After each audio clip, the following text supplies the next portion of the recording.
in a lot of ways, sexual revolution was truthful. There's a goodness to the experience of our sexuality that should be elevated.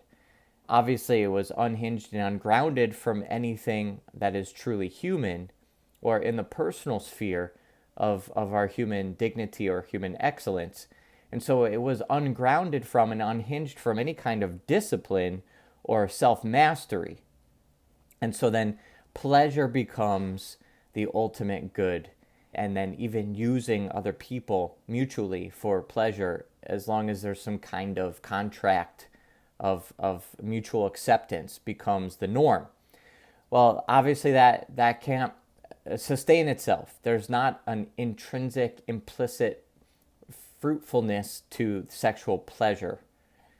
And so there's an end that it doesn't keep going in itself. You see, our sexuality is built for procreation, for fruitfulness, for fertility, bodily and spiritually. We come out of ourselves, and there's an ongoing life-giving process that this is what over time will never be satiated. It will continue on forever and ultimately brings us into eternity, which never ends. So, not to get too metaphysical or spiritual here, but to just kind of bring it back down to this world, what's happening is we're trying to use a vehicle that brings us to eternity, but we're making it stop short at something in this world that is very finite, the experience of pleasure.